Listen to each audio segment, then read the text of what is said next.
Meus amigos, 35.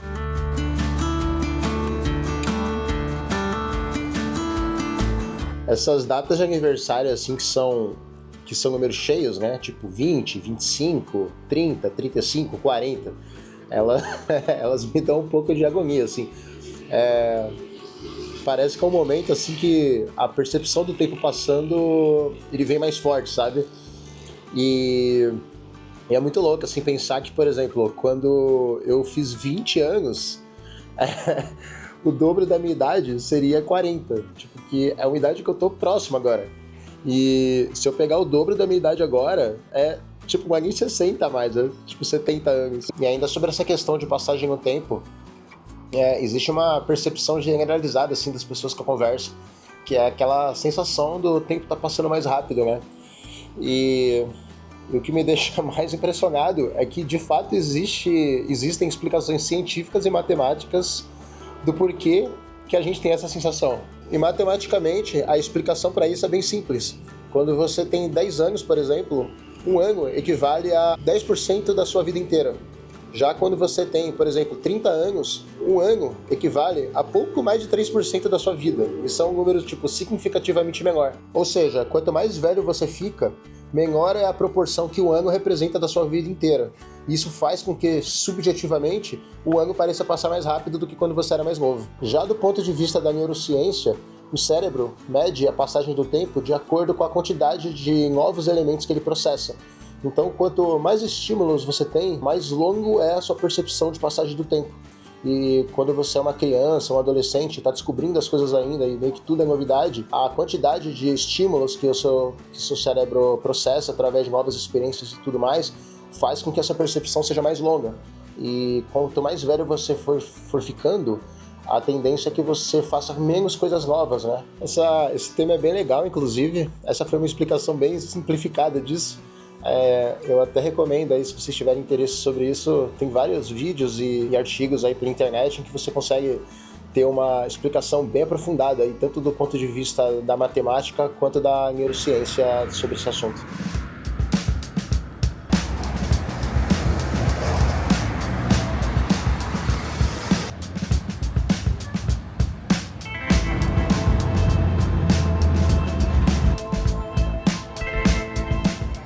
Uma coisa que eu observo é que nesses períodos assim de números cheios, por exemplo, a cada 5 anos, eu tenho mudanças assim, bem significativas assim, na minha vida. Talvez não na essência, com relação à personalidade ou coisa do tipo, acho que isso nunca muda, mas quanto às prioridades, foco e as coisas que a gente coloca energia, sabe? Então, para mim, por exemplo, é muito notório que dos 20 aos 30 eu tive um foco muito grande ali em carreira, me desenvolver profissionalmente, conseguir alcançar bons resultados nesse sentido, porque, enfim, fui morar sozinho muito cedo. Morar sozinho ali, eu tinha pouco mais de 20 anos, então todo meu foco a partir dali foi me desenvolver profissionalmente, conseguir alcançar de fato um bom status profissional e que isso me desse alguma segurança, assim, para que eu tivesse uma vida mais confortável. Já nos últimos 5 anos, meu foco ainda segue sendo carreira, mas talvez numa intensidade menor, assim. Acho que eu consegui, a partir dali, começar a focar em outras coisas, principalmente que envolvem saúde, desenvolvimento pessoal e de fato acho que alcancei bons resultados, assim. Acredito que hoje eu tenho uma vida bem equilibrada, assim. Continuo muito focado profissionalmente, ainda mais porque trabalho num mercado extremamente caótico e frenético, que é um mercado de tecnologia. Então é necessário manter uma consistência, continuar se desenvolvendo, porque tecnologia é um mercado que se você não continua se aprimorando, você não fica estagnado, você na verdade piora, que é um mercado que se move muito rapidamente. Então manter esse foco é importante, mas eu acho que eu consegui, a partir dos 30, equilibrar em outras partes da minha vida. E aí a gente entra em outro tópico, que é consistência. Eu particularmente me acho um cara bem consistente.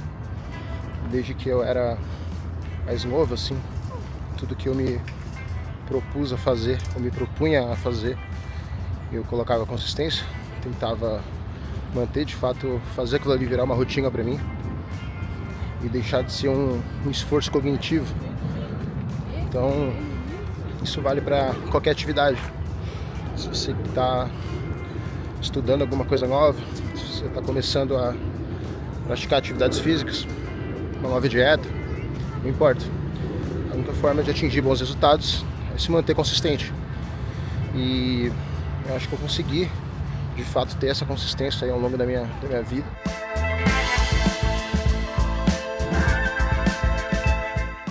Depois dos 30, essa questão da consistência para mim, ela ficou mais orgânica, assim. A partir do momento que eu defino ali quais são as minhas prioridades naquele momento, eu consigo manter uma consistência naquilo, sem que isso seja um esforço. E uma coisa que eu comecei a notar, que é particularmente interessante, é que de uns anos para cá eu comecei a me interessar cada vez mais por coisas que não dependam de outras pessoas. Então, por exemplo, viajar é uma dessas coisas em que, eu adoro viajar com amigos, mas quando isso não é possível eu viajo sozinho, eu não dependo de ninguém para fazer isso. E treinar, ou seja, cuidar do meu shape, cuidar da minha saúde, também é um tema que envolve uma atividade sozinha, uma atividade solitária, porque eu não dependo de ninguém para treinar, é uma atividade extremamente individual. Então os meus resultados dependem absolutamente do meu esforço, do quanto que eu consigo colocar de energia, de consistência nisso.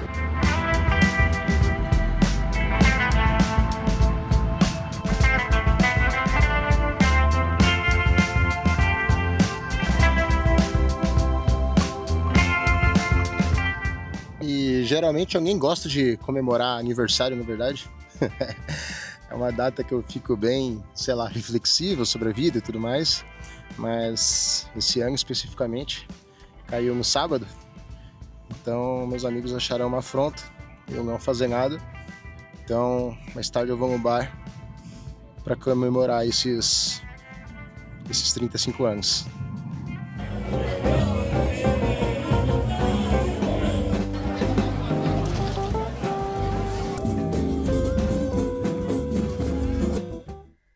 É isso, leve ressaca, mas o dia foi incrível ontem e eu não tenho bebido com tanta frequência.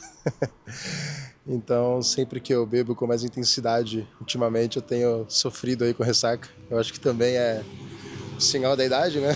Não tem como escapar, inevitável. E uma coisa que eu tenho pensado bastante de um tempo pra cá é com relação à própria posteridade, assim, com relação ao que você deixa de legado mesmo para o futuro, não só das pessoas que você convive, mas da humanidade como um todo. E isso é bastante curioso, porque eu acho que eu sou uma pessoa bastante niilista, assim, com relação à forma com que vê o ciclo humano na história do universo, e o quão insignificante é a gente, né, e todo o curso humano mesmo, na história do cosmos. Se você parar para pensar, somos aí uma das espécies, né, que habita esse planeta, que a gente convencionou chamar de Terra, que por si só, pensando na própria história humana, representa um número quase insignificante com relação ao todo, com relação ao cosmos. A gente é literalmente um grão de poeira no todo do universo. Mas quando a gente estende isso para a nossa própria vida, esse grão de areia ele é ainda menor, porque numa proporção aí de cosmos que já existe há alguns bilhares de anos, se você para pensar, uma vida humana que dura aí de 70, 80, 90 anos, talvez com muita sorte, isso não representa nada, praticamente. Então eu tenho uma visão muito niilista, assim, do quanto que a gente é insignificante no todo. Só que, por outro lado, justamente por eu saber quão difícil e o quão improvável o surgimento da da vida no planeta e principalmente o surgimento da nossa espécie, a forma com que ela evoluiu a nível de consciência, a nível de a gente tem basicamente um outro universo dentro da gente. Isso é algo muito único, algo muito singular. Por si só, a vida é um milagre, a gente sabe disso. Então, quando você para pensar, né, essa contradição do quão insignificante a gente é perante ao todo. Porém, o quão significante a gente é para esse universo que é nós mesmos e as pessoas com que a gente convive. Então, essa intersecção de coisas que são as outras pessoas com que a gente convive nesse mesmo momento histórico e toda a complexidade que a gente tem dentro da gente é algo que eu acho realmente muito bonito, assim. E eu tenho pensado muito, né, na posteridade disso. Ou seja, o que eu vou deixar de legado para as próximas gerações? O que vai ter de mim aqui na Terra daqui, sei lá, 100, 200 anos? Então, por exemplo, eu sempre gostei bastante de escrever textos, escrever conteúdos. Isso eu fiz aí a maior parte da minha vida. Tenho começado aí a gravar alguns vídeos. Não sei se realmente é algo que eu vou de fato manter, mas é algo que eu tenho feito e é algo que vai ficar aí para a posteridade, desde que toda a cloud do Google também se mantenha. Ou que isso se livre para outra coisa depois. Mas o fato é que essa é uma maneira de tentar traduzir ali tudo que tá dentro de mim para algo palpável, para algo que realmente fique aí para a posteridade. Então, essa é mais uma situação aí que os 35 anos me trouxeram. Pensar sobre a posteridade, pensar sobre o que eu quero deixar aqui. E eu não sei o quanto de fato tudo que eu disse no decorrer desse vídeo se amarra, se foram só devaneios aí que talvez não façam nenhum sentido para quem tá assistindo, mas eu acho que eu consegui pelo menos tirar um pouco de mim algumas coisas que estavam na minha cabeça. E tamo junto, até a próxima.